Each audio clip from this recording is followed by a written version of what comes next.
Hello students, हम लोग अपना लेसन प्लेटो पढ़ चुके हैं। तो प्लेटो में हमने पढ़ा था कि प्लेटो क्या है और किस रूप में 428 ईस्वी में उनका जन्म हुआ था यूनान में। और उसके बाद में वो प्रथम दार्शनिक थे, प्रथम राजनीतिक दार्शनिक थे, जिन्होंने अपने विभिन्न प्रकार के विचारों से हमको यानी राजनीति विज्ञान को समृद्ध किया है। तो उनकी न्याय का सिद्धांत हमने पढ़ लिया है और न्याय का सिद्धांत उनकी ज्ञान का एक बहुत ही बेहतरीन परिचय उन्होंने दिया कि किस प्रकार से न्याय को अपनाया जा सकता है। लेकिन राजनीति विज्ञान में कोई भी सिद्धांत कितना भी भरा पूरा क्यों ना हो, हमेशा ही उस सिद्धांत की आलोचनाएं होती है। और आलोचना बुरी नहीं होती है, आलोचना होती है उस बेहतर को और भी अधिक बेहतर बनाना। अच्छाई तो है ही, लेकिन उस अच्छाई को और भी अधिक बेहतर बनाना, तो उसमें आलोचनाएं आती है। और उन आलोचनाओं में यदि हम पढ़ते हैं प्लेटो के न्याय सिद्धांत की आलोचना, उसने बहुत सारे सिद्धांत दिए और सभी सिद्धांतों को पढ़ने के बाद हम राजनीति विज्ञान में प्रत्येक सिद्धांत की आलोचना भी करते हैं। ये भी हमारे पाठ्यक्रम का ही हिस्सा है। और इस पाठ्यक्रम को जब हम पूर्ण करते हैं, जैसे प्रश्न पूर्ण करते हैं, तो उसमें केवल सिद्धांत ही नहीं आता, बल्कि सिद्धांत की आलोचना भी हमको नंबर दिलवाती है। तो हमें आलोचना भी उतनी ही गंभीरता से पढ़नी है। तो प्लेटो के न्याय सिद्धांत की आलोचना में सबसे पहली आलोचना है उसकी कि यह एक अव्यवहारिक सिद्धांत है। अव्यवहारिक सिद्धांत इसको बताया गया है प्लेटो के न्याय सिद्धांत को कि क्यों बताया गया, आलोचक ऐसा क्यों मानते हैं, उसे अब हम पढ़ लेते हैं। प्लेटो के न्याय सिद्धांत में नैतिकता तथा वैधानिकता में कोई अंतर नहीं किया गया। प्लेटो का न्याय आज के न्याय के साथ कोई भी अर्थपूर्ण साम्यता नहीं रखता, क्योंकि यदि सभी को बौद्धिक गुणों के अनुसार कार्य करना होगा तो फिर शासक वर्ग में सदैव ही संघर्ष की स्थिति बनी रहेगी। क्योंकि इस सिद्धांत को अव्यवहारिक सिद्धांत कहा आलोचकों ने, क्योंकि प्लेटो का जो न्याय का सिद्धांत था वो पूर्ण तरह से किस पर आधारित था, नैतिकता पर। कि यदि नैतिकता पर आधारित होने की वजह से, जैसा उसने अब माना कि प्रत्येक आत्मा में, प्रत्येक व्यक्ति की आत्मा में 3 गुण मुख्यतः पाए जाते हैं, जिसे उसने बताया कि वो होती है बुद्धि, साहस और संयम। वाकई ये तीनों गुण प्रत्येक व्यक्ति में पाए जाते हैं। और इससे क्या ये आंका जा सकता है कि ये मतलब वैधानिक नीति है या नैतिक नीति है? तो ये एक अव्यवहारिक सा सिद्धांत उसने बना दिया कि जो गुण है, ये तीनों गुण वो हमेशा संघर्ष का वातावरण तैयार करेंगे। उसमें नैतिकता बिल्कुल भी मतलब ऐसे कोई कानूनी रूप उसको प्राप्त नहीं है, तो कोई व्यक्ति माने न माने इसकी कोई गारंटी नहीं है। जैसे आज के नैतिक नियम है कि झूठ बोलना पाप है, चोरी करना अन्याय है, पाप है, जुर्म है, लेकिन दहेज लेना गलत है। पर ये क्या, कौन झूठ नहीं बोलता? हर घर में थोड़ा बहुत झूठ बोला जाता है। एक बच्चा पैसे मांगता है कि यदि मुझे पैसे चाहिए मम्मी, मेरे को वो खर्चा करना है, वो खर्चा करना है, तो मम्मी पापा के पास पैसे तो होते हैं, लेकिन बच्चों को क्या कह देते हैं, झूठ बोल देते हैं छोटा सा कि बेटा मेरा पर्स नहीं मिल रहा, या आज तो खुले पैसे ही नहीं है, तो अभी मैं तुमको ये नहीं दूंगी। तो ऐसे छोटे छोटे से झूठ प्रत्येक व्यक्ति बोलता है। तो वो झूठ क्या है, इस प्रकार के झूठ बोले जाते हैं। तो वो एक सैद्धांतिक सिद्धांतों में उसको स्थान नहीं दिया जा सकता, और इसीलिए आलोचकों ने इसे अव्यवहारिक सिद्धांत माना है। और यदि ऐसा हुआ कि बुद्धि के अनुसार सबको शासक बना दिया जाए, तो सभी में लगातार संघर्ष चलता ही रहेगा। अगला है दार्शनिकों को समस्त शक्तियां देना अनुचित। कि प्लेटो ने दार्शनिक शासक की परिकल्पना की है और वो न्याय के सिद्धांत के अनुसार सही है प्लेटो की नजरों में, लेकिन सारी की सारी शक्ति फिर उस दार्शनिक शासक को दे दी जाए तो ये कहीं ना कहीं अनुचित होगा, क्योंकि मॉन्टेस्क्यू का सिद्धांत है कि शक्ति जो होती है, शक्ति भ्रष्ट करती है और अत्यधिक शक्ति अत्यधिक भ्रष्ट करती है। कि यदि किसी व्यक्ति के पास बहुत सारी शक्ति आ जाती है तो वो अपनी शक्तियों का अवश्य दुरुपयोग करेगा। ये सर्वमान्य सत्य सिद्ध हो चुका है। तो दार्शनिक शासक को समस्त शक्तियां देना गलत है, ये ऐसी आलोचना की जाती है। और इसे के लिए कहा जाता है कि शासन संबंधी न्याय में दार्शनिक राजा को समस्त शक्तियां सौंपी जाती है, जो सत्ता में एकाधिकारवाद को प्रोत्साहन देती है, जिससे दार्शनिक राजा व उसका शासन भ्रष्ट हो जाता है। एकाधिकारवाद यानी एक ही स्थान पर शक्तियों का एकत्रीकरण, और ये क्या करता है, शासन के पतन का कारण बन जाता है, ऐसा आलोचकों का मानना है। हम तीसरी आलोचना की ओर बढ़ते हैं। उसमें लिखा है कि गुणों के निर्धारण का कोई निश्चित आधार नहीं है।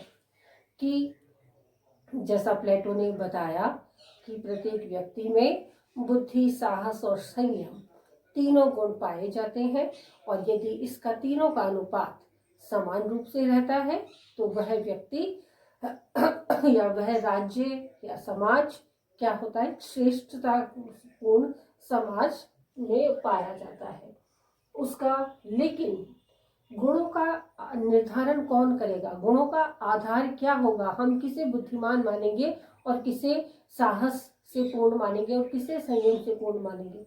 हर व्यक्ति में होते हैं ये तीनों गुण।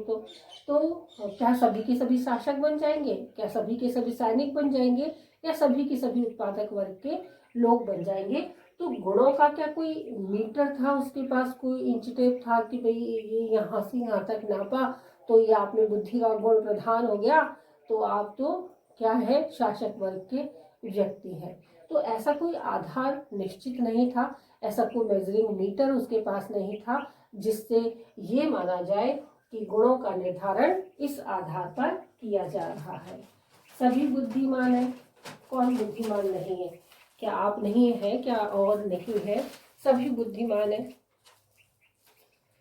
किसी मनुष्य में इन तीनों गुणों में से किस गुण की प्रधानता है, इसका निर्धारण किस आधार पर होगा। प्लेटो ने इसका कोई आधार प्रस्तुत नहीं किया। इस आधार के अभाव में दार्शनिक राजा का बेटा भी उतना ही विवेकशील होगा, इस बात की गारंटी नहीं है। अतः यह अव्यवहारिक सिद्धांत सिद्ध होगा। अगली आलोचना है अनुभव का कोई महत्व नहीं। प्लेटो ने न्याय सिद्धांत की आलोचना करते हुए कहा है कि अपने ग्रंथ रिपब्लिक में अनुभव को कोई स्थान नहीं दिया। इसका नतीजा यह हुआ कि प्लेटो का सामान्य नागरिक के एक महत्वपूर्ण पक्ष को समझने में वह असफल रहा है। कि अनुभव से बहुत सारी चीजें सीखी जा सकती है, ये एक सार्वभौमिक सत्य है। कि हमने अपने घर में अपने बुजुर्गों को देखा है, माना उन्होंने हमारी जितनी आज हम शिक्षा हासिल कर चुके हैं, उन्होंने इतनी शिक्षा हासिल नहीं की थी। आज हम देखते हैं अपने दादा परदादा को, जिन्होंने शायद 5वीं या 7वीं तक ही शिक्षा हासिल की है, लेकिन कभी कभी ज्ञान का जो सीमा है उनकी, वो हम जैसे अभी के पढ़े हुए ग्रेजुएट से भी कहीं ज़्यादा है। क्यों, कैसे आई ये सब? तो वो उनको प्राप्त हुई अनुभव से। तो अनुभव से जो चीज़ें प्राप्त हो सकती है, जो ज्ञान बटोरा जा सकता है, जो ज्ञान पाया जा सकता है, उस ज्ञान को प्लेटो ने अपने न्याय सिद्धांत में कोई महत्व नहीं दिया है, और इसी वजह से वो आलोचना का कारक बना है। अगला है मात्र नैतिक अवधारणा। कि प्लेटो का न्याय सिद्धांत हमने शुरू से पढ़ा है, ये कोई वैधानिक अवधारणा नहीं है, यह एक नैतिक अवधारणा है।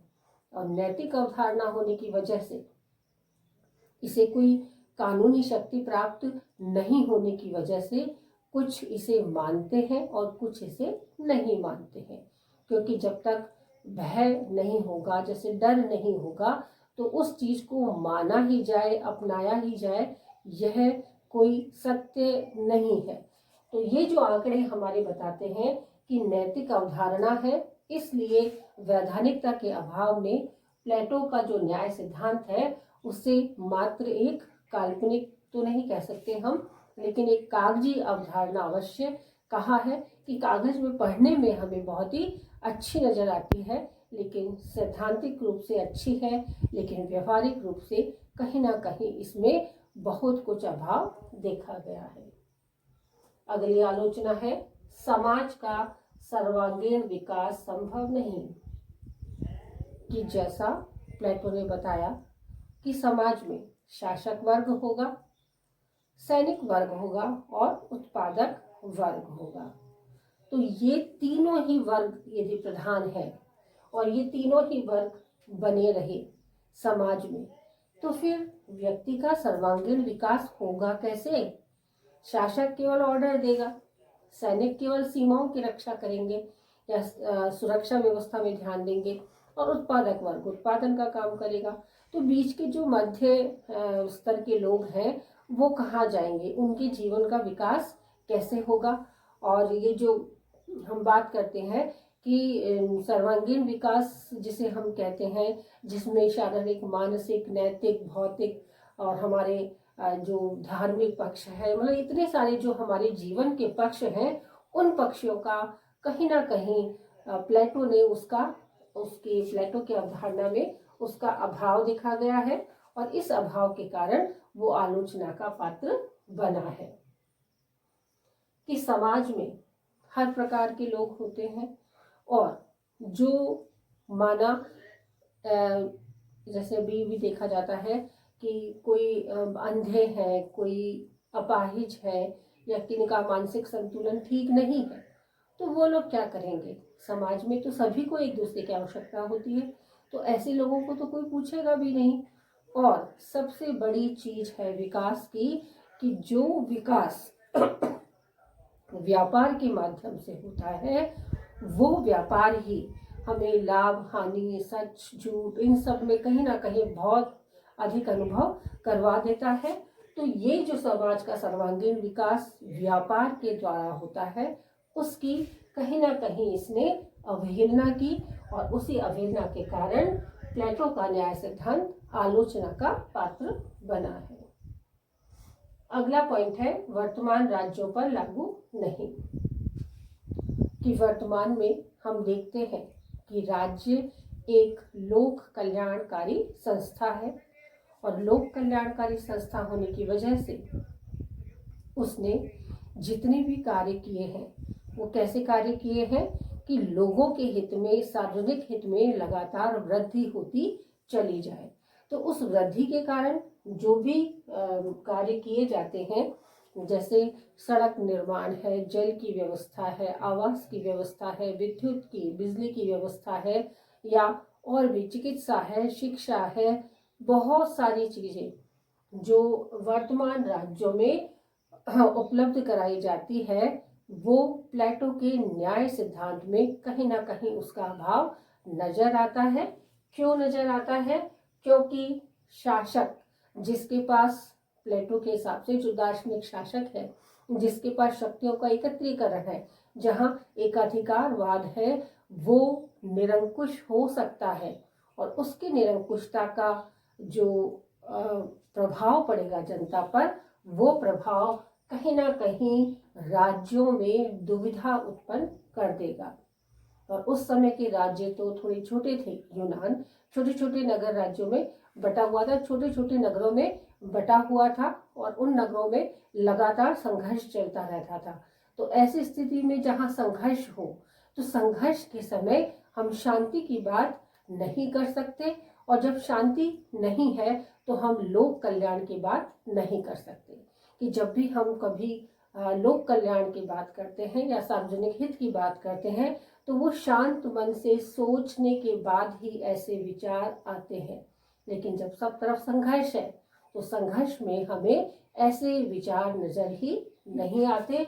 और वर्तमान राज्यों में तो जनसंख्या की बहुत अधिकता है और जनसंख्या अधिकता के कारण कहें, बहुत सारी व्यवस्थाओं के कारण कहें, बहुत सारी ऐसी चीज़ें वर्तमान में मौजूद है जो प्लेटो के न्याय सिद्धांत को कहीं स्थान देने में असमर्थ नजर आती है। अगला है सर्वाधिकारवाद का मार्ग प्रशस्त करना। सर्वाधिकारवाद कि राज्य पर सबका अधिकार है और सबका अधिकार होने की वजह से सभी व्यक्ति शासक बनने के इच्छुक रहेंगे, क्योंकि उन्हें ज्ञात है कि सारी की सारी शक्तियां शासक के पास है। अब शासक जो चाहे वो कार्य कर सकता है। तो इसलिए सर्वाधिकारवाद का मार्ग प्रशस्त हो जाता है। कौन कहेगा कि आप में बुद्धि की कमी है? चाहे हो, पर हम सामने वाले के सामने थोड़ी प्रदर्शित करेंगे कि हम में बुद्धि की कमी है। हम तो अपने आप को बुद्धिमान ही मानेंगे और बुद्धिमान मानने की वजह से हम किस में शामिल हो जाएंगे? शासक वर्ग में। तो शासक वर्ग में जब सभी लोग आना चाहेंगे तो वहां पर एक वर्ग का आधिक्य हो जाएगा और बाकी जो दो वर्ग है उनमें कहीं ना कहीं कमियां नजर आएंगी, जिससे जो मार्ग है हमारे जीवन का वो सामान्य जीवन से कहीं भिन्न अवश्य ही होगा। अगली अंतिम विचार आलोचना है कि वर्गीय विशेषाधिकारों का समर्थन अनुचित।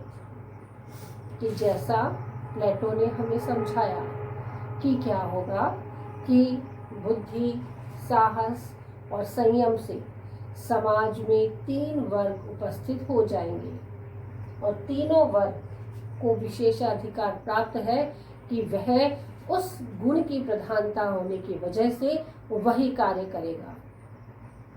जिसमें बुद्धि है वो सदैव ही क्या करेगा? बुद्धिमानी का काम करेगा, तो सदैव ही शासक बना रहेगा। ये क्या गारंटी है कि शासक का पुत्र भी शासक होगा? ऐसा संभव है क्या? यदि वो शासक वर्ग का व्यक्ति बन गया और अब उसके बेटे में नहीं है वो बुद्धि के गुण, तो वो व्यक्ति कहाँ जाएगा? शासक वर्ग में रहेगा या उत्पादक वर्ग में आ जाएगा? तो ये एक गलत सी विचारधारा है। या जिसमें सैनिक वर्ग का व्यक्ति है और सैनिक वर्ग में पिताजी में काफी शौर्य था, साहस था, लेकिन पुत्र में उतना शौर्य और साहस नहीं है, तो क्या वो उत्पादक वर्ग में शामिल होगा कि वो बुद्धिमान है तो वो किसमें? शासक वर्ग में चला जाएगा? तो ये डिसाइड करना बड़ा ही मुश्किल था। तो ऐसी समस्याओं की वजह से जो उसने इन विशेषाधिकारों को लेकर समर्थन किया है कि इससे वर्ग विशेष बन जाएंगे, तीनों अलग अलग वर्ग बन जाएंगे और वो समाज की वृद्धि का कारण बनेंगे। जबकि व्यवहारिकता ये कहती है कि इस प्रकार के वर्ग यदि वहां बन जाएंगे तो वो क्या होगा? संघर्ष का कारण बनेंगे, शांति का कारण बिल्कुल भी नहीं बनेंगे। तो इसलिए प्लेटो के न्याय सिद्धांत की उपरोक्त आलोचनाएं पढ़ने के बाद हमें ये स्पष्ट रूप से नजर आता है कि प्लेटो का सिद्धांत 428 ईस्वी में माना कि बहुत ही श्रेष्ठ सिद्धांत रहा है। प्लेटो ही वह प्रथम दार्शनिक रहा, राजनीतिक दार्शनिक रहा, जिसने इस विचारधारा को लोगों के समक्ष प्रस्तुत किया और काफी लोगों ने उस बात को माना भी। हो सकता है वो उस समय उपयुक्त रही हो, उस समय की जो परिस्थितियां थी वो उस परिस्थितियों में बिल्कुल परफेक्ट वो रहा है, न्याय रहा होगा, लेकिन वर्तमान परिस्थितियों में इसकी पूरी के पूरे सिद्धांत को अपनाना कहीं ना कहीं हमें परेशानी में डालने वाला बन सकता है। तो इसलिए प्लेटो का न्याय वर्तमान परिस्थितियों में उपयुक्त नहीं है या सबके हित में नहीं है।